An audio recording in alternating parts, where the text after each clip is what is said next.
తెలుసుకుని ఆయనను ఆశ్రయించున్నారు ధన్యుడు. ఆరాధన సమయంలో యెహోవాను రుచి చూచి తెలుసుకున్న వారి పరిస్థితి చూసాం. వారు ఏ విధంగా ఆయన రుచి చూచి ఆయనను ఆరాధించినారో, ఆయనను పొగిడినారో, దాన్ని బట్టి మన జీవితంలో కూడా ప్రభు ఆ విధంగా ఆయన గొప్పతనం, మంచితనం నిరూపించబడి ఉంటే మనం కూడా ఆరాధన చేశాం. ప్రభుకు ఎంతో వందనాలు. అయితే మన జీవితంలో ఇంకా ఏ విధంగా ఆయనను తెలుసుకోవాల్సిన పరిస్థితులు, రుచి చూచి తెలుసుకోవాల్సిన పరిస్థితులు ఇంకా ఏమేమి ఉన్నాయి అనేది మనము వాక్యమును ఆధారం చేసుకొని కొన్ని విషయాలు చూసుకొని మనల్ని మనం పరీక్షించుకొని బలలో పాలు పొందేదానికి ప్రభు మన కృప అనుగ్రహించును గాక. 1 కొరింథీయులకు రాసిన పత్రిక 11వ అధ్యాయము 28వ వచనం. 1 కొరింథీయులకు రాసిన పత్రిక 11వ అధ్యాయము 28వ వచనం. కాబట్టి అందరం కలిసి అవుతాం. కాబట్టి ప్రతి మనుష్యుడు తను తాను పరీక్షించుకునేవాళ్ళను అలాగూ చేసి ఆ రొట్టెను తిని ఆ పాత్రలను తినగలను. కాబట్టి ప్రతి మనుష్యుడు తను తాను పరీక్షించుకొనవలెను. తను తాను అంటే లోకంలో తను తాను అనేది కాదు. తన్ను తాను అంటే తనకు తానుగా. లోకంలో తను తాను అంటే ఏమంటారు? ఎందుకురా నన్ను తంతావు అంటారు కదా. ఇక్కడ తన్ను తాను అంటే ఎవరికి వారే పరీక్షించుకోవాలంటే ఎవరికి వారే తెలుసుకోవాలి. వారి నిజస్థితి ఎవరికి వారే తెలుసుకోవాలి. ఎవరి నిజస్థితి ఎలా తెలుస్తుంది? ప్రభువుని తెలుసుకుంటే మన నిజస్థితి మనకు తెలుస్తుంది. 1 యోహాను 1వ అధ్యాయం 7వ వచనంలో ఏం రాయబడింది? ఆయన వెలుగులోనున్న ప్రకారము మనమును వెలుగులో నడిచినలా మనము ఆయనతో ఏం సంబంధం కలిగి ఉంటామంట? అన్యోన్య సంబంధము గలవారమైండుము. అప్పుడు ఆయన కుమారుడైన యేసు రక్తము ప్రతి పాపం నుండి మనలను పవిత్రులుగా చేస్తుంది. ఆయన వెలుగులో ఉన్న ప్రకారం మనం కూడా వెలుగులో నడుస్తేనే మనం ఆయనతో అన్యోన్య సహవాసం గలవారమై ఉంటాం.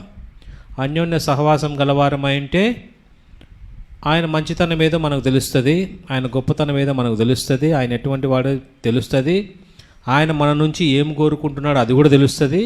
దాన్ని బట్టి మనం చక్కదిద్దుకునే దానికి ఆస్కారం ఉంటుంది. అందుకే ప్రతి మనుషుడు తను తాను పరీక్షించుకోవాలా, మనల్ని మనం తెలుసుకోవాలా, మన నిజస్థితి ఏంది మనం తెలుసుకోవాలా, ప్రభు ఎటువంటి వాడో తెలుసుకోవాలా.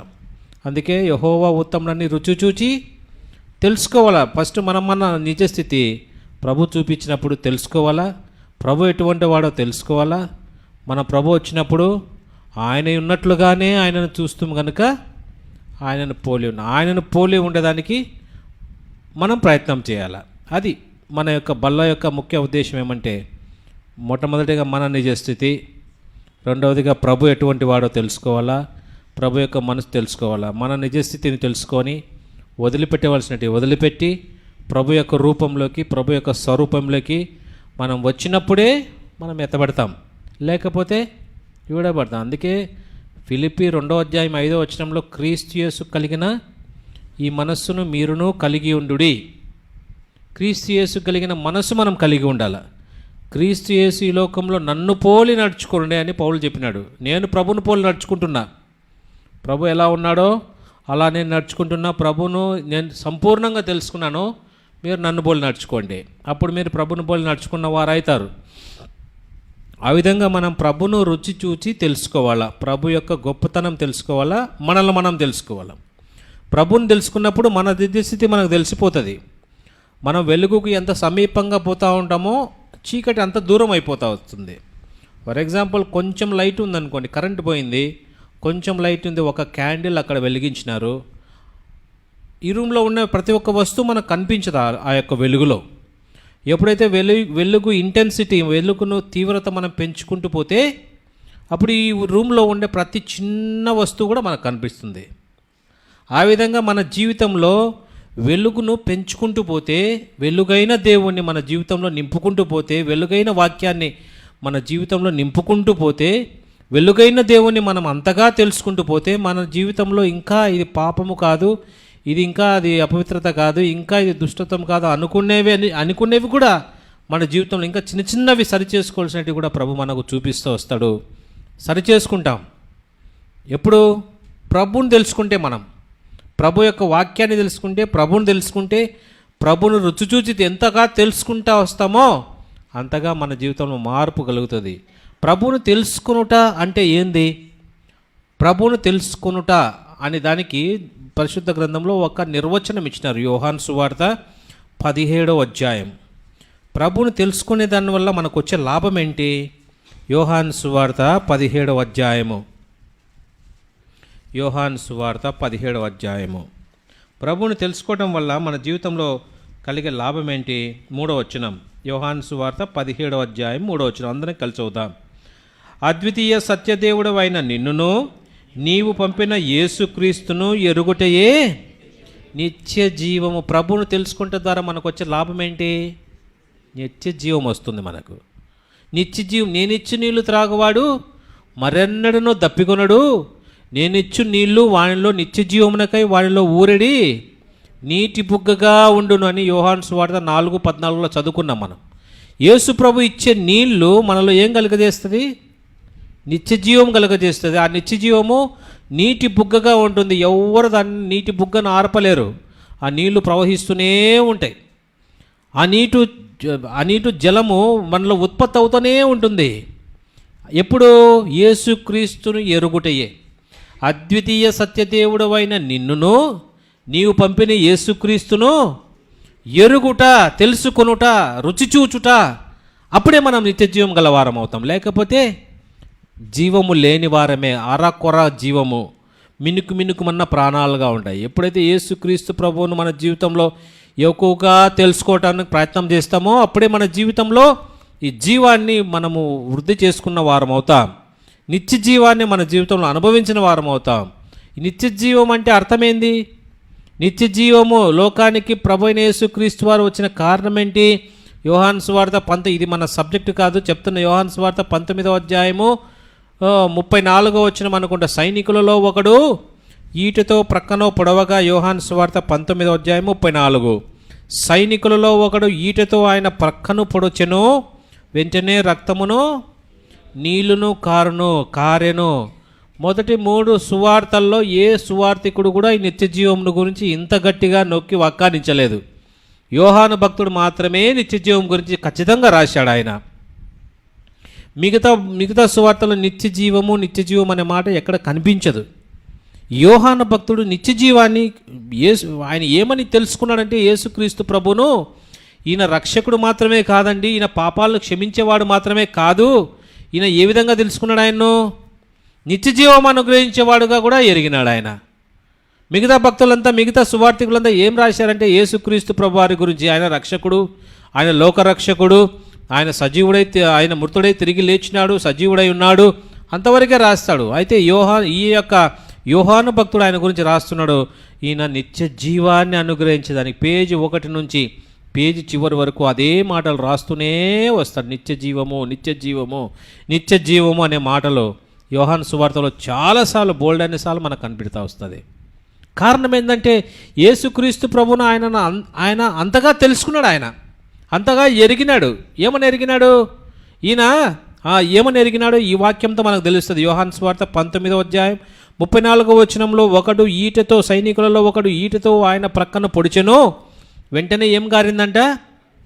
రక్తము నీళ్ళు. రక్తము దేనికి సాదృశ్యము అన్న ప్రార్థన చేసినాడు ఆరాధన చేసేటప్పుడు. 1 యోహాను 2వ అధ్యాయము 1 యోహాను 1వ అధ్యాయము 7వ వచనము 9వ వచనంలో ఏం రాయబడింది? 7వ వచనంలో ఏం రాయబడింది?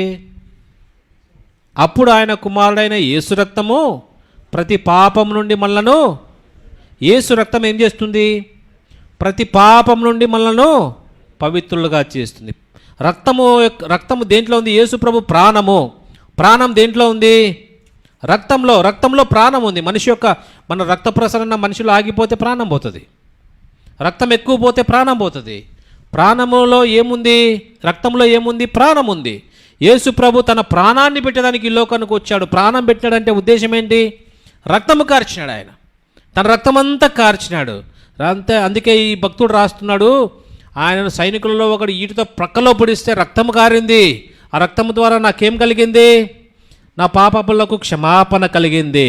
అందుకే ఎఫెసీలకు రాసిన పత్రిక 1వ అధ్యాయము 7వ వచనంలో ఏం రాయబడింది? దేవుని కృపా మహదైశ్వర్యమును బట్టి ఆ ప్రియునందు మనకు విమోచనము, అనగా మన అపరాధములకు క్షమ. ఆయన రక్తం వల్ల మనకు విమోచన. చదువుతారు ఒకరు? ఎఫెసీలకు రాసిన పత్రిక 1వ అధ్యాయము 7వ వచనం.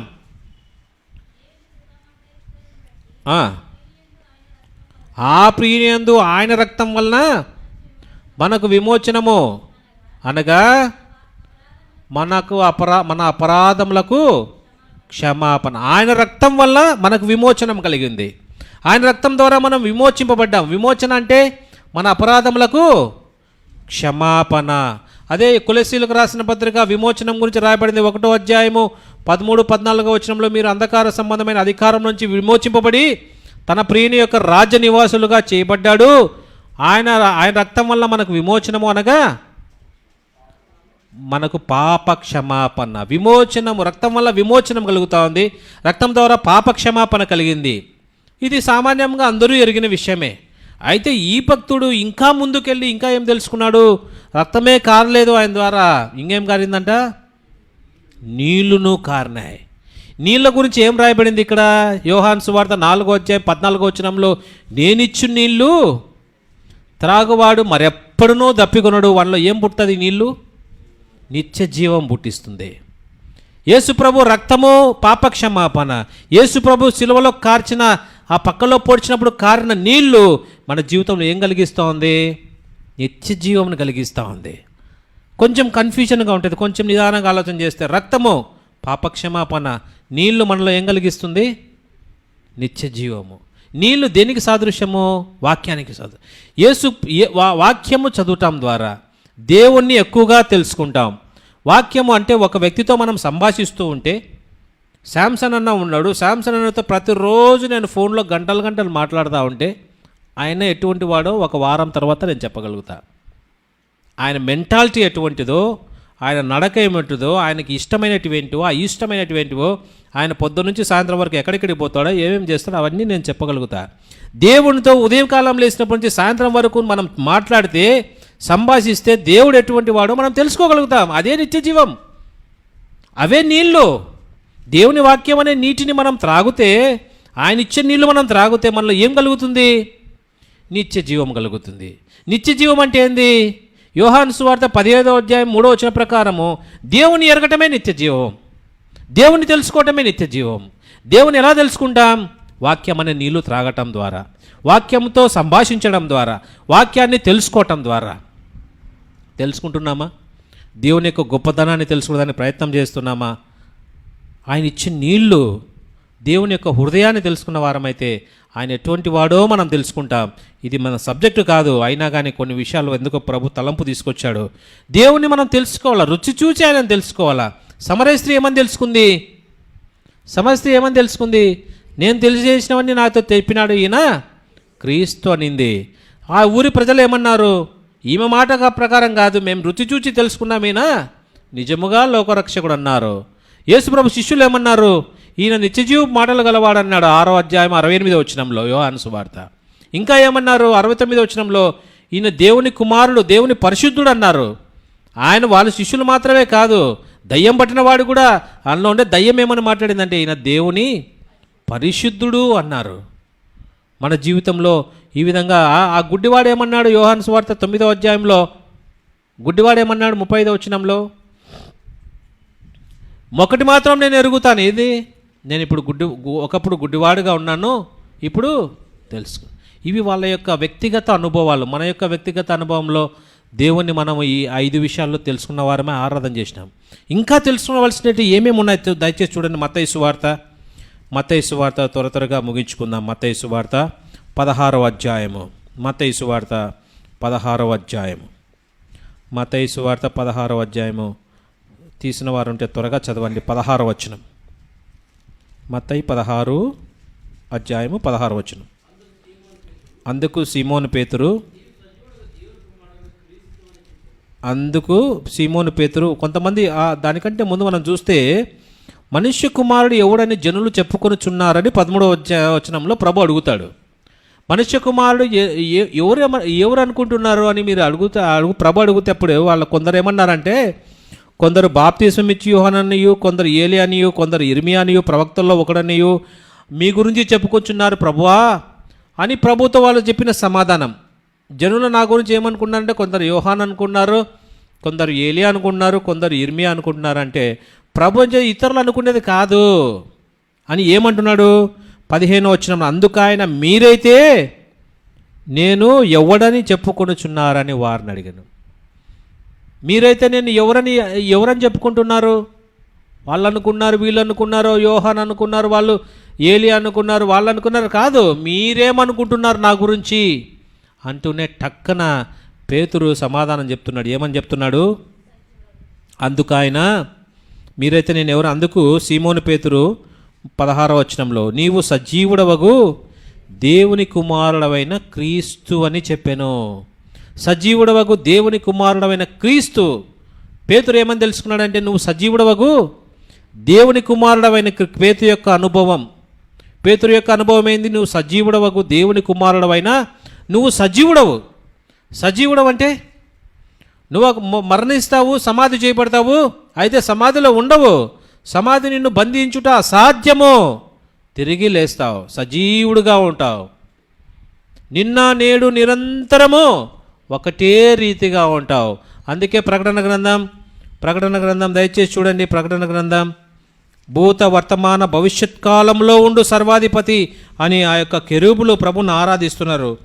ప్రకటన గ్రంథం 4వ అధ్యాయం, ప్రకటన గ్రంథం 4వ అధ్యాయము 8వ వచనం, ఈ 4 జీవులలో ప్రతి జీవికి 6 రెక్కలుండును, అవి చుట్టూను లోపల రెక్కల లోపటను కనులతో నిండి ఉన్నవి. అవి భూత వర్తమాన భవిష్యత్ కాలములలో ఉండు సర్వాధికారియు దేవుడినగు ప్రభువు పరిశుద్ధుడు పరిశుద్ధుడు పరిశుద్ధుడని మానక రాత్రింబగళ్ళు చెప్పుచుండెను. పరిశుద్ధుడు పరిశుద్ధుడు పరిశుద్ధుడు అని ఎప్పుడు చెప్తున్నారు? ఈయన భూత వర్తమాన భవిష్యత్ కాలంలో ఉండే సర్వాధిపతి కాబట్టి పరిశుద్ధుడని చెప్తున్నారు. భూత వర్తమాన భవిష్యత్ కాలంలో ఉండేవాడు సజీవుడైన దేవుడు. ఈయన ఉన్నాడు, అల్ఫా ఒమేగా, ఈయన మొదటివాడు కడపటివాడు, సజీవుడవైన దేవుడు. ఈ ప్రత్యక్షత మనలో ఉందా? దేవుడు సజీవుడు.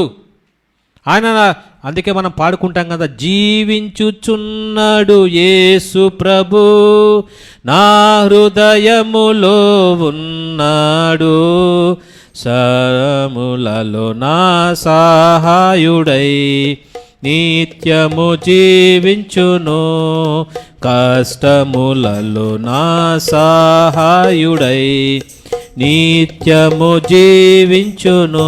జీవించుచున్నాడు యేసు ప్రభు సజీవుడు. పేతురు చెప్తున్న సాక్ష్యం, నువ్వు సజీవుడవు, నువ్వు మొదటివాడు కడపటివాడు, భూత వర్తమాన భవిష్యత్ కాలంలో ఉండవాడు. మా పితరుల దేవుడు, మా పితరుల దేవుడవు, అబ్రహాము ఇస్సాకుల దేవుడవు, నా దేవుడవు. నా యొక్క తదనంతరము నా యొక్క వచ్చే తరములకు కూడా నువ్వు దేవుడవు. నువ్వు సజీవుడవైన దేవుడు. అనేక సార్లు ఈ విషయం మర్చిపోతాం మనం. దేవుడు సజీవుడు. ఎక్కడున్నాడు ఆయన? ఎక్కడున్నాడక్క? దేవుడు ఎక్కడున్నాడు? పరలోకంలో ఉన్నాడు కదా, అంతేనా? అంటే మనలో లేడా? జీవించుచున్నాడు యేసు ప్రభు నా హృదయంలో ఉన్నాడు. అదే విషయం మర్చిపోతాం చాలాసార్లు. సాతాను మన జీవితంలో అంధకారం తీసుకొచ్చేది, కన్నులకు మరుగు చేసేది ఏంటంటే దేవుడు ఎక్కడున్నాడు? పరలోకంలో ఉన్నాడు, ఆయన నుంచి ఆయన చూస్తున్నాడు అనుకుంటాం మనం. దేవుడు పరలోకంలో ఉన్నాడు, ఆ నుంచి నన్ను చూస్తున్నాడు అనుకుంటాం. అయితే కాదు, దేవుడు పరలోకంలో ఉన్నాడు, నా హృదయంలో ఉన్నాడు, నాలో ఉన్నాడు. అనేక విషయాలు జీవించుచున్నాడు యేసుప్రభు నా హృదయంలో అనే విషయాన్ని మనం ఎప్పుడూ జ్ఞాపకం చేసుకుంటూ ఉండాలి. సజీవుడవగు దేవుని కుమారుడైన నా హృదయంలో జీవించుచున్నాడు. యేసుప్రభు నాతో పాటు ఉంటే మనం టీవీ చూస్తామా? యేసుప్రభు మనిద్దరం కలిసిపోతున్నాం, నేను యేసుప్రభు కలిసిపోతున్నాం అనుకోండి. ప్రభా ఉండు ప్రభా, ఆడ క్రికెట్ మ్యాచ్ వస్తుంది, కొంచెంసేపు చూద్దామంటామా? ప్రభా గ్రౌండ్లో నా ఫ్రెండ్స్ ఉన్నారు, కొంచెం మాట్లాడేస్తాను ప్రభా అంటామా? ప్రభా ఎక్కడ నీ మాట అనేది ప్రభా, నేను కొట్లాడదానికి పోతున్నా నూరా ప్రభా అంటామా? మన జీవితంలో ఆ విషయం మర్చిపోతున్నాం. నా ప్రభు నాలో ఉన్నాడు, జీవించుచున్నాడు, నాలో ఉన్నాడు. చెడ్డ మాటలు మాట్లాడతామా? అపవిత్రమైన మాటలు మాడతామా? అపవిత్రమైన ప్రదేశాలకు పోతామా? సినిమా చూస్తామా? టీవీలో సీరియల్స్ చూస్తామా? అపవిత్రమైన కామెడీ షోలు చూస్తామా? చూడము. కారణం నా ప్రభు నా పక్కనే ఉన్నాడు. అందుకే యోసేపు తన జీవితంలో ఇది ఎరిగినవాడు. అప్పుడు బైబిల్ లేదు, సంఘం లేదు, వాక్యం లేదు, పరిశుద్ధులు లేరు, తను ఎక్కడో ఉన్నారు, తన తల్లిదండ్రులు లేరు, ఎవరు లేకపోయినా ఆమె దృష్టిలో ఏం కనపడతా ఉంది? పొతీఫరు భార్యకి ఏం కనపడుతుంది? ఎవ్వరు లేరు, మన ఇద్దరమే ఉన్నాం. పొతీఫరు భార్య ఏమంటుంది? ఈ ఇంట్లో ఎవ్వరు లేరు, మా ఆయన లేడు, ఎవ్వరు లేరు, నువ్వు నేనే ఉన్నాం. అది ఆమె యొక్క చూపు, ఆమె యొక్క దృష్టి, ఆమె యొక్క అవగాహన. అయితే యోసేపు యొక్క అవగాహన ఏంది? నువ్వు నేను మాత్రమే కాదమ్మా, ఎవరున్నారు? దేవుడు ఉన్నాడు, ఆయన సజీవుడు, ఆయనకు విరోధంగా నేను ఎట్లా పాపం చేస్తా? ఈ యొక్క అవగాహన అనేక సార్లు సాతాను మన జీవితంలో ఈ యొక్క అవగాహన తీసేస్తుంది, కన్నులకు మబ్బు కలగజేస్తుంది. దేవుడు లేడు, ఎవరు చూడ్డంలే, 4 గోడల మధ్యలో మనం ఉన్నాం, ఎవరు చూడ్డంలే అనుకుంటాం. కానీ జీవించుచున్నాడు యేసు ప్రభు, నా హృదయంలో ఉన్నాడు అనే తలంపు మన జీవితంలో అనేక సార్లు ఉండదు. అందువల్లనే కాలు జారే పరిస్థితి, అందువల్లనే పొరపాటు చేసే పరిస్థితి, అందువల్లనే దేవునికి అసహ్యమైన కార్యాలు చేసే పరిస్థితి మన జీవితంలో తలెత్తుతుంది. నువ్వు సజీవుడవకు దేవుని కుమారుడవైన క్రీస్తు, ఆయన సజీవుడు అనే విషయము పేతురు ఎరిగినవాడు. అందుకే తప్పు చేస్తానే ప్రభు తనను చూసేప్పుడు సంతాపపడి ఏడ్చినాడు, వెలుపలికి పోయి సంతాపపడి ఏడ్చినాడు. ప్రభు చూపు తన చూపు కలిసినప్పుడు, ప్రభువా నువ్వు నన్ను చూడలేదనుకున్నా, అయితే నీ చూపు నన్ను గమనించింది కదా. నువ్వు నా మాట వినలేదనుకున్నా, నువ్వు విన్నావు కదా. ప్రభు యొక్క చూపు ఎలా కనపడింది? పేతురు, నువ్వు నన్ను చూడలేదనుకున్నావు కదా, నువ్వు చూసినా. నువ్వు ఆ మాట బొంకినావు కదా, నేను విన్నా. ప్రభు యొక్క చూపులో అర్థం అదే. నేను చూడలేదనుకొని బొంకినావు, నేను వినలేదనుకొని బొంకినావు, నేను చూడలేదనుకొని ఆయన ఎవరో నేను తెలియదు అనుకున్నావు, అయితే నేను చూశాను, నేను విన్నాను. ప్రభు ఆ యొక్క చల్లని చూపు మన జీవితంలో బల్లదకు వచ్చిన ప్రతిసారి ప్రభు యొక్క చూపు మన పైన పడతా ఉంది. నేను చూసినా పలాని విషయం, నేను చూసినా, నువ్వు చూడలేదనుకున్నావు, నేను చూసినా, నువ్వు వినలేదనుకున్నావు, నేను విన్నా, నువ్వు నాతో రాలేదనుకున్నావు, నేను వచ్చినా. ఎన్నిసార్లు ప్రభు మన తట్టు చూసినాడు ఆ చూపుతో, ఎన్నిసార్లు ప్రభు మనల్ని సందర్శించినాడు ఆ యొక్క మాటలతో. అయితే మన జీవితంలో మార్పు ఉందా? మన జీవితంలో వదిలిపెట్టుకోవాల్సినట్టు వదిలిపెట్టుకున్నామా? కారణం, నా ప్రభు సజీవుడు, నా ప్రభు నాలో ఉన్నాడు, ఆయన సజీవుడు నాలో నివసిస్తున్నాడు, జీవించుచున్నాడు. యేసు ప్రభు నా హృదయంలో ఉన్నాడు. ఈ అవగాహన మన జీవితంలో ఉంటే ఎక్కడ కాలు జారే పరిస్థితి ఉండదు. నా ప్రభుకి ఇష్టమైనట్లే నేను జీవిస్తా, నా ప్రభు ఎక్కడికి పొమ్మంటే అక్కడికి పోతా. నేను ఒకసారి ఏం ఆలోచన చేసుకోవాలంటే, ప్రభా ఈ కార్యం నేను చేస్తున్నా, నువ్వు నా పక్కన ఉంటే నేను చేయగలుగుతానా ఆ పని? నేను ఈ మాట మాట్లాడుతున్నా, నువ్వు నా పక్కన ఉంటే నేను ఆ మాట మాట్లాడతానా అనుకుంటే, ఆ మాదిరి క్యాలిక్యులేట్ చేసుకుంటే మనం కరెక్ట్గా ఉండగలుగుతాం. లేకపోతే ఎవరు నన్ను చూడలేదు, అదే యథార్థత అంటే నా ఒంటరితనంలో నేను ఎలాగున్నానో నలుగురిలో అలాగనే ఉండాలి, నా ఒంటరితనంలో నేను ఎలాగ జీవిస్తున్నా నలుగురు అలాగే జీవించాలి, అదే యథార్థత. యథార్థమైన హృదయం కావాలని ప్రభు కోరుతా ఉన్నాడు. నా ప్రభు సజీవుడు. అందుకే యోహాను మా ప్రకటన గ్రంథం 1:18 నేను మొదటివాడను కడపటివాడను జీవించువాడను, మృతులనైతిని కానీ ఇదిగో యుగయుగములు సజీవుడు. అందుకే ఆ స్త్రీలు ప్రభువైన యేసుక్రీస్తు వారిని వెతుక్కుంటూ ఆదివారం సమయంలో ఆ ఈస్టర్ దినాన్న ప్రభు దగ్గరికి పోతే ఆ దేవదూత ఏం చెప్తాడు? ఆయన ఇక్కడ లేడమ్మా, లేచి ఉన్నాడు, జాగ్రత్త, మీరు ఇక్కడ ఉన్నారు, సమాధిలో ఉన్నాడు అనుకొని మీ ఇష్టం వచ్చాడు జీవిస్తారేమో, ఆయన సజీవుడై ఉన్నాడు, మీ దగ్గరికే వచ్చినాడు, మిమ్మల్ని వెతుక్కుంటూ ఉన్నాడు ఆయన. మీరు సమాధిలో ఉన్నారని పొరపాటు పడతారేమో, ఆయన ఇక్కడ లేడు, లేచి ఉన్నాడు. మన ఇంట్లో రాసుకుందామా, మన హృదయమైన పలక మీద రాసుకుందామా, ఆయన సజీవుడు, ఆయన ఇక్కడ లేడు, లేచి ఉన్నాడు, నాలో ఉన్నాడు. నేను మాట్లాడే మాట, నేను తిరిగే చూపు, నేను చూసే చూపు, నేను మాట్లాడే ప్రతి నా హృదయంలో ధ్యానించే ధ్యానము, ప్రతి ఒక్క ఆలోచన నా ప్రభు తెలుస్తూ ఉంది, నా ప్రభు చూస్తున్నాడు. ఆయన సజీవుడు. ఈయన సజీవుడవు దేవుని కుమారుడైన క్రీస్తు. ఈయన దేవుని కుమారుడైన క్రీస్తు, దేవుని చేత పంపబడినవాడు, త్రిత్వంలో ఒకడైన వాడు. అందుకే ప్రభు చెప్తాడు కదా, పేతురు, రక్తమాంసములు కాదు నీకు ఇవి బయలుపరిచింది. ఎవరు బయలుపరిచినారంట? దేవాది దేవుడే నీకు బయలుపరిచింది, దేవుని ఆత్మనే నీకు బయలుపరిచింది. ఇది సామాన్యమైన విషయం కాదు. ఈ యొక్క ప్రత్యక్షత రావాలంటే, నేను సజీవుడనని తెలుసుకోవాలంటే ఈ సామాన్యమైన ప్రత్యక్షత కాదు, మన జీవితంలో అనుభవించిన వారముగా ఉండాలా. నా ప్రభు సజీవుడు ఎప్పుడు వస్తుందంటే, ఒక వ్యక్తిని మనం ఎప్పుడు అనుభవిస్తాం? ఒక వ్యక్తి యొక్క సహవాసాన్ని మనం ఎప్పుడు అనుభవిస్తాము? ఎప్పుడక్క? ఒక వ్యక్తి యొక్క సహవాసాన్ని మనము తెలుసుకోవాలంటే ఆ వ్యక్తితో మాట్లాడుతూనే ఉండాలి కదా. మాట్లాడకుండా ఉంటే ఫోన్ ఆన్ చేసి గమ్మన ఉంటే వాళ్ళు గమ్మన ఉన్నారనుకోండి, ఏం తెలుస్తుంది? డబ్బులు దండగ కదా, వేస్ట్, టైం వేస్ట్, డబ్బులు వేస్ట్. ప్రభుతో మనం మాట్లాడుతూ ఉంటేనే మనకు తెలుస్తుంది ప్రభు యొక్క పరిస్థితి.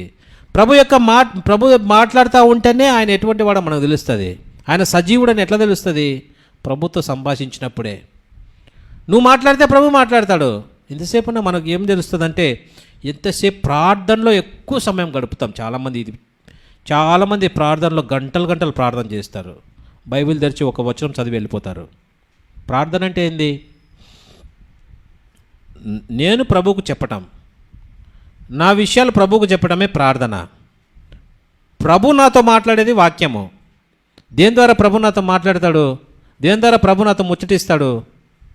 వాక్యం ద్వారానే. వాక్యం చదివితే ప్రభుని మనతో మాట్లాడతాడు. వాక్యం చదివితే ప్రభుతో మనం సంభాషిస్తాం. అప్పుడు వాక్యము ప్రార్థన. భక్సింగ్ గారు చెప్తాడంట చాలాసార్లు, ఆయన రక్షింపబడిన దినాల్లో ప్రార్థన ఎక్కువ ఉండేదంట, వాక్యం తక్కువ ఉండేదంట. ఎప్పుడైతే ప్రభుతో ఆయన సంబంధం పెరుగుతా వచ్చిందో ప్రార్థన తగ్గిపోయింది. ప్రభుతో మాట్లాడడం ఎక్కువై, ప్రభు మాట వినడం ఎక్కువైందంట. ఈయన చెప్పేది ఆగిపోయింది. ఈయన ప్రభువుకు చెప్పేది ఆగిపోయింది. ఆ నుంచి వచ్చే ఆజ్ఞలు వినటము ఎక్కువైంది. మన జీవితంలో కూడా ఇది నేర్చుకోవాలి. ఎంతసేపు ప్రభువా ఇది కావాలా, అది కావాలి ప్రభువుకు చెప్పేసి ఆమేన్ మూసేస్తాం. ప్రభు యొక్క స్వరం వినేది ఎప్పుడు? ఇంకా ప్రభు మనతో ఏ విధంగా మాట్లాడతాడు? ప్రభువా నేను అన్నీ చెప్పినాను ప్రభువా, నీ వాక్యంతో నాతో మాట్లాడు ప్రభువా. నీ వాక్యం ధ్యానించాలా, వాక్యం తెలుసుకోవాలా, వాక్యాన్ని ప్రేమించాలా. వాక్యానితో ఎక్కువ సంబంధం కలిగినప్పుడే ప్రభు సజీవుడిగా మనం తెలుసుకుంటాం. ప్రభు మా పక్కన ఉన్నాడుగా మనం తెలుసుకుంటాం. ఎందుకంటే ఆయన మనతో తిరుగుతున్నాడు, మాట్లాడుతున్నాడు, సంభాషిస్తున్నాడు. ఇద్దరం ఒకరికొకరు. అందుకే ఎమ్మాయి అనే గ్రామంకు, యెరూషలేము నుంచి ఎమ్మాయికి పోయే శిష్యులతో ప్రభు ఆయన సంభాషిస్తున్నప్పుడు ఆయన వాళ్ళు తెలుసుకోలేకపోయినారు. కారణం ఏంటంటే వారి కన్నులు మూయబడినాయి. ఎప్పుడైతే ఆయన శరీరము రక్తము రొట్టె విరిచినాడో వాళ్ళ కన్నులు తెరవబడినాయి. అప్పుడు మనము కూడా మన కన్నులు మూయబడి ఉంటే ప్రభు మనతో ఉన్నాడు కానీ మనం తెలుసుకోలేని పరిస్థితిలో మనం ఉంటాం. ప్రభుని తెలుసుకోవాలా, ప్రభుతో సంభాషించడం నేర్చుకోవాలి. అప్పుడు ఆయన సజీవుడిగా మనం తెలుసుకుంటాం. మన పక్కనే ఉన్నాడు, నాతో ఉన్నాడు.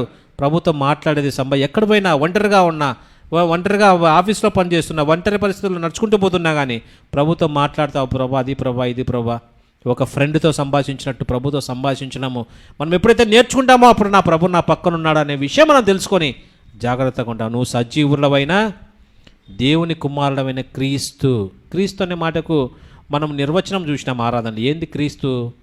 సమరయ స్త్రీ క్రీస్తు అనే మాటకి ఏం నిర్వచనం చెప్పింది?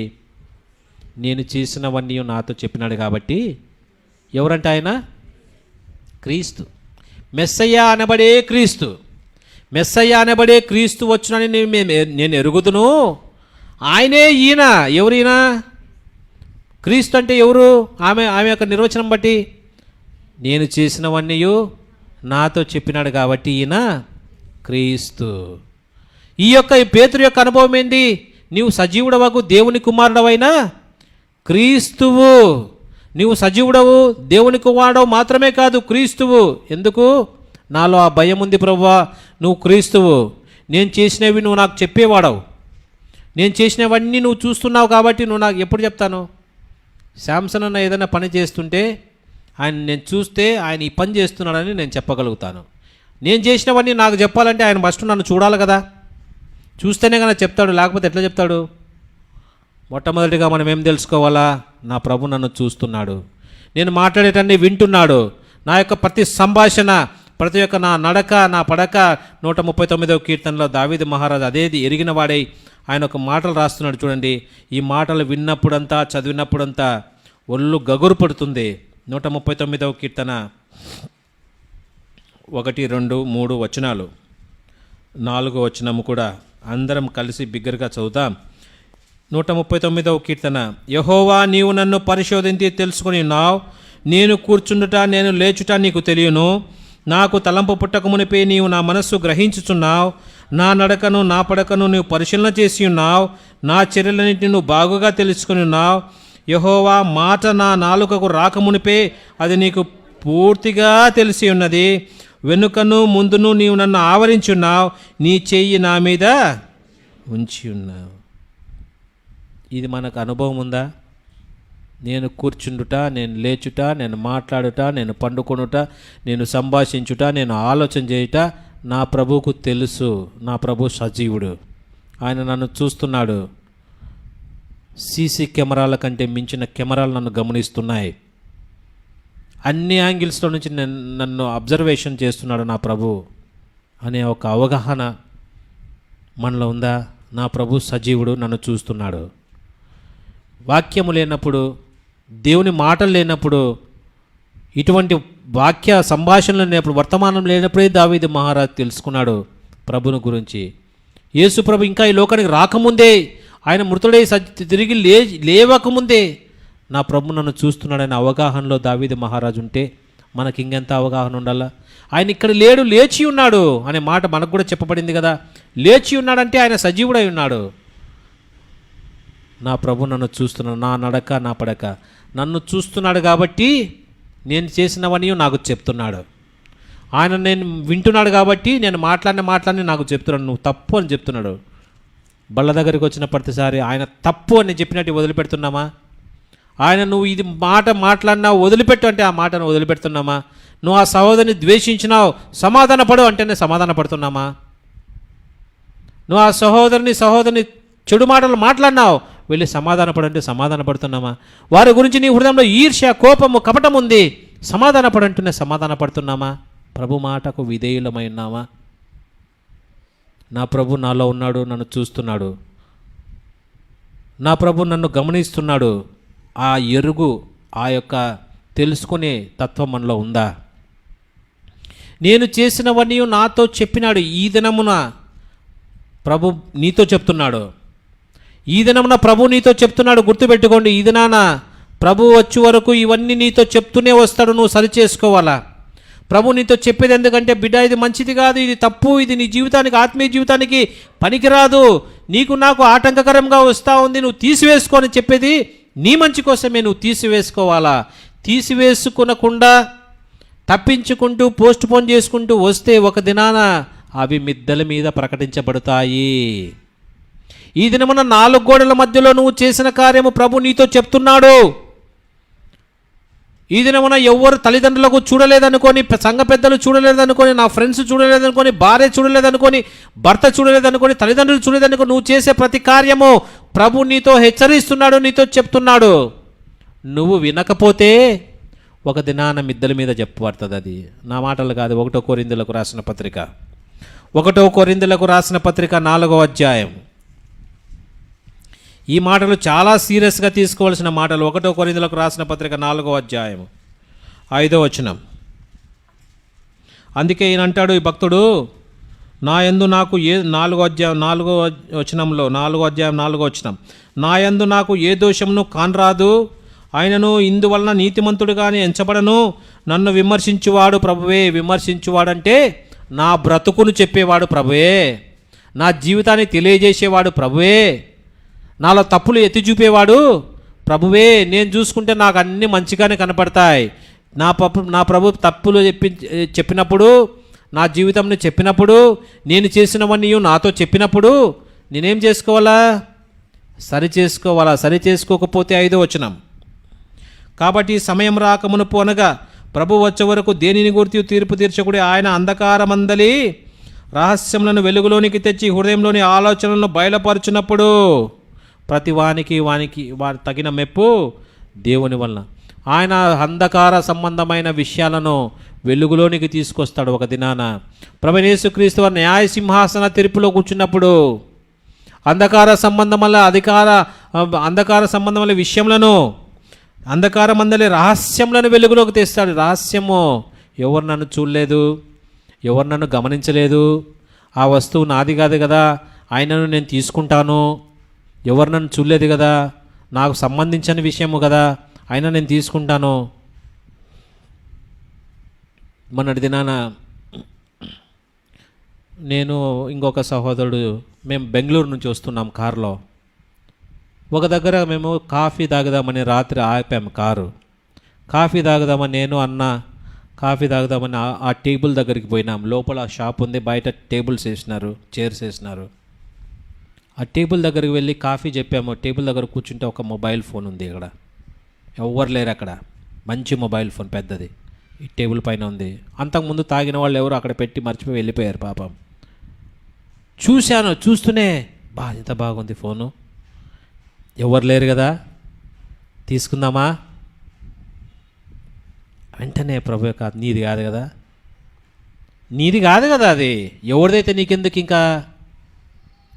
ఆ మాట వస్తూనే పిలిచాను షాప్ అతను, అయ్యా ఎవరో ఫోన్ ఇక్కడ మర్చిపోయినారు, వాళ్ళు వస్తారేమో, ఒకవేళ వాళ్ళు కొంత దూరం పోయి మళ్ళీ ఒకవేళ ఫోన్ మర్చిపోయినామని రివర్స్ వస్తారేమో, వచ్చినప్పుడు ఇచ్చేయండి, నేను ఒకవేళ తీసుకొని పోతే నేను కడపకి వెళ్ళిపోతాను, మీరు ఇచ్చేయండి అయ్యా. అతను తీసుకొని పోయినాడు. అంధకార సంబంధం ఎవరు నన్ను చూడలేదు కదా అని నేను ఒకవేళ తీసుకుంటే ప్రభు యొక్క ఆత్మ ఏం చెప్పింది, నీది కాదు కదా, నీదైతే నువ్వు తీసుకో, నీది కానప్పుడు ఎందుకు తీసుకుంటావు? ఎవరైనా తీసుకోండి, నాకు సంబంధం. నా హృదయంలో ఒక స్ట్రగుల్ వచ్చింది, పోరాటం వచ్చింది. వాడు ఒకవేళ ఇస్తాడో ఇవ్వడేమోనే, అదేదో నేనే తీసుకుంటే. ఆ షాప్ వాడు ఒకవేళ ఇవ్వకపోతే వాళ్ళు తిరిగి వచ్చి నా ఫోన్ పోయిందయ్యా ఇక్కడ నేను మర్చిపోయిపోయినానంటే, ఏమో ఎవరు తీసుకున్నారని వాడు ఒకవేళ అంటే, అదేదో నువ్వే తీసుకుండొచ్చు కదా అంటే అని ఒక పోరాటం నాలో. ఒక పక్క పోరాటం, శరీరం పోరాటం, ఒక ఆత్మ పోరాటం. చెప్పినాను, ప్రభా నాది కాదు, నేను తీసుకోను. వాడు తీసుకొని వాడు సమాధానం చెప్పుకుంటాడు, నేను తీసుకోను, నేను సమాధానం చెప్పుకుంటా. ఆ విధమైన పోరాటం వస్తుంది మన జీవితంలో. మనది కాంది అంధకార సంబంధమైన విషయాలు ఎవరు చూడలే, తీసుకో తప్పేముంది. ఎవరు లేరు అక్కడ, తీసుకో తప్పేముంది. ఎవరైనా తీసుకుంటారేమో, అదేదో నువ్వే తీసుకో ఫస్ట్, తప్పేముంది. నో, అంధకార సంబంధమైన విషయాలను, ఒక దినాల రహస్యాలను, మరుగున్న విషయాలను వెలుగులోకి తీసుకొచ్చేది అందరి ముందర సార్వత్రిక సంఘమంతా ఉంటుంది. అందరి ముందర ప్రభు న్యాయ సింహాసన తీర్పు పైన కూర్చొని ప్రతి ఒక్క విషయాన్ని ఆయన వెలుగులోకి తెచ్చినప్పుడు తల ఎక్కడ పెట్టుకుంటాం? ఎవరు నన్ను చూడలేదనుకో నేను చేసే ప్రతి కార్యాన్ని ప్రభు న్యాయ సింహాసన తీర్పు పైన ఉండి ప్రశ్నిస్తుంటే, ఆది నాన్న వాక్యం చెప్పినాను, పలానా సంఘానికి వెళ్ళి బేతేలు ప్రార్థన మందిరం కసాపురానికి వాక్యం చెప్పినాడే, ఈయన బ్రతుకు ఇటువంటిదే, ఈయన ఇంత దొంగనా, ఈయన ఇంత వ్యభిచారా, ఇంత పాపం, ఇంత అపతికుడా, నా గురించి చెప్తా ఉంటే నేను తల ఎక్కడ పెట్టుకుంటాను? నేను చేసినవన్నీ నాతో చెప్పేవాడు ఆయన. చెప్పినప్పుడు సరి చేసుకుని వదిలిపెట్టుకునవలసినవి. నేను చేసినవన్నీ నాతో చెప్పిన ఈయన అని చెప్పిన ఆమె ఏం చేసింది? తన కుండను వదిలిపెట్టింది. చేసినవన్నీ మనతో చెప్పినప్పుడు వదిలిపెట్టుకోవాల్సినట్టు ఏదన్నా ఉంటే వదిలిపెట్టుకోవాలా? ప్రవ్వా తెలియక చేస్తాం. మనము మంటివారమని ఆయన జ్ఞాపకం చేసుకుంటున్నాడు. 103వ కీర్తన రాయబడింది 14 వచనం అనుకుంటా. మనం మంటితో నిర్మింపబడిన మంటివారమని ఆయనకు తెలుసు. మనం అంతలో కనపడి అంతలో మాయమైపోయేవారమని మనకు తెలుసు. విసిరి వెళ్ళి తిరిగి రాని గాలి వంటి వారమని మనకు తెలుసు. ఆయన చెప్పినప్పుడు, ఆయన మనల్ని గుర్తు చేసినప్పుడు సరి చేసుకోవడం మన బాధ్యత. చెప్తూనే ఉంటాడు ఆయన, చెప్తూనే ఉంటాడు ప్రభా కాదులే, ఈ దినం కాదులే, ఈసారి కాదులే అని ఆ మాదిరి వదిలిపెట్టుకుంటూ పోస్ట్ పోన్ చేసుకుంటూ ఒక దినాన చచ్చిపోతే న్యాయసింహాసన తీర్పు పైన అందరూ ఉంటారక్క అన్న, అందరూ ఉంటారు. నువ్వు నేను మన 10 మంది కాదు, 10 మంది ఉంటే ఏదో అన్న అట్లా కాదన్నా, ఆ విషయం అట్లా కాదన్నా, నేను ఇట్లా చేసినానన్న ప్రభు ఈ విధంగా చెప్పిన సర్ది చెప్పుకోవచ్చు. మొత్తం ఉంటారు, సమాజం ఉంటారు, సార్వత్రిక సంఘం ఉంటుంది. న్యాయసింహాసన తీర్పైన ప్రభు కూర్చుంటాడు, ఒక్కొక్కరిని పిలుస్తాడు. నా బ్రతుకు అక్కడ కెమెరా ఓపెన్ చేస్తాడు, కెమెరాలో ఉండే రీల్ తిరుగుతూ ఉంటుంది. అన్నీ ఆ బ్రతుకు బట్టబయలు అవుతుంది. అక్కడ తల దించుకోవాల్సిన పరిస్థితి, తల దించుకునే పరిస్థితి వస్తుందా? మెప్పు ప్రభు వలన కలుగుతుంది అంటున్నాడు ఈయన. మెప్పు కలుగుతుందా? తప్పు కలుగుతుందా? తల దించుకునే పరిస్థితి ఉందా? తల ఎత్తుకునే వస్తుందా? అందుకే యోబు భక్తుడు అంటాడు కదా, యోబు గ్రంథం చూడండి దయచేసి. యోబు గ్రంథం 33వ అధ్యాయం అనుకుంటా. యోబు గ్రంథం 33వ అధ్యాయం 31వ అధ్యాయం 31వ ప్రభు దగ్గరికి పోయేటప్పుడు మనం ఎలా పోతామంట? యోబు చెప్తున్నాడు 31వ అధ్యాయము 37వ వచనం. 31, 37 అందరం కలిసి బిగ్గరగా, నా అడుగుల లెక్క ఆయనకు తెలియజేసేదను, రాజు వలె నేను ఆయన యొద్దకు. ఎలా వెళ్తాం ఆయన దగ్గరికి? రాజు వలె పోదామా? రాజు ఎట్లా పడతాడు? రాజు దాచుకొని తల దించుకొని భయంగా పోతాడా రాజు? దేవుని దగ్గరికి పోవాలంటే ఎలా పోవాలా? మనము రాజు వలె మనం పోవాలంటే ఎలా ఉండాలా?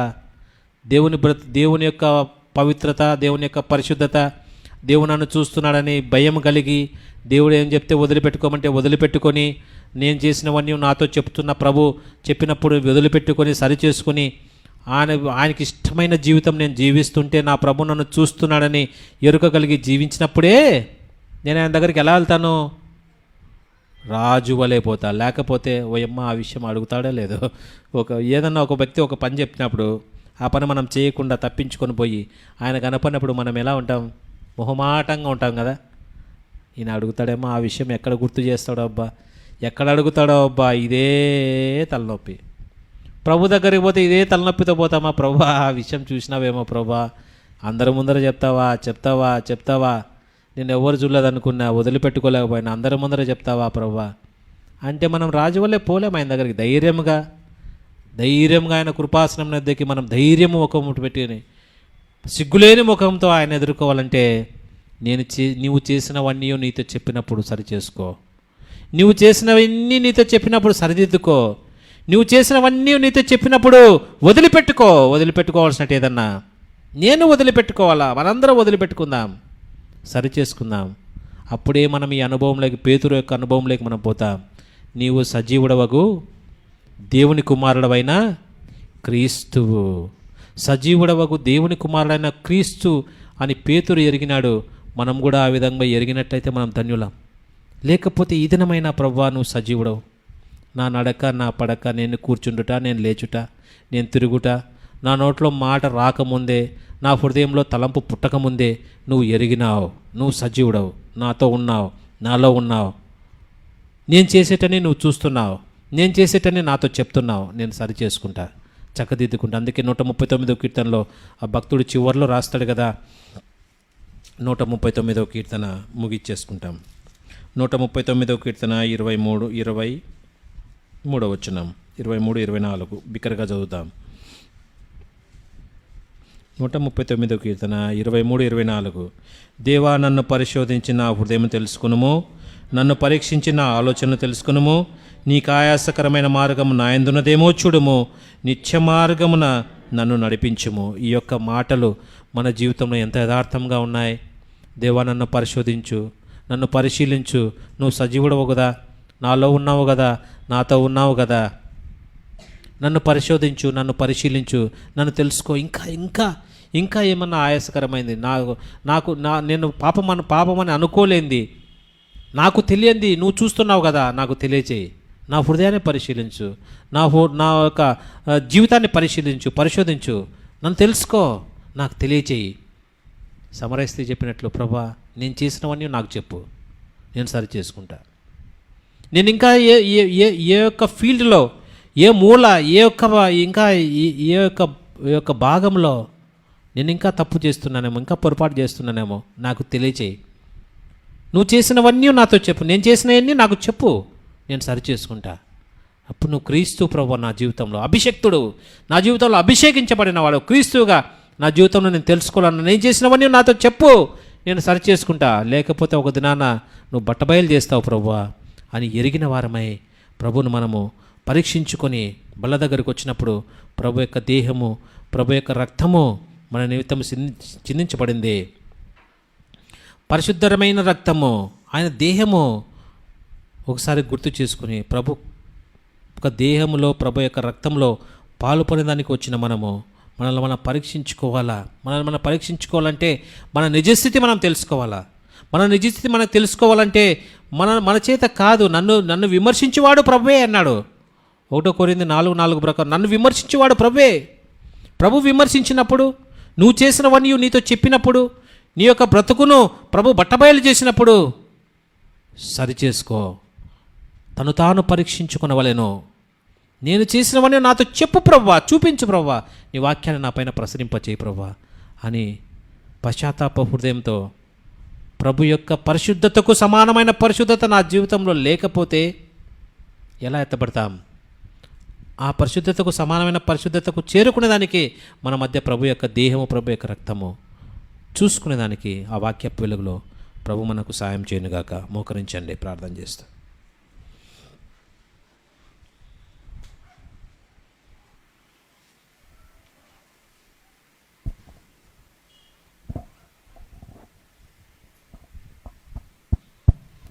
తెలవచ్చండి.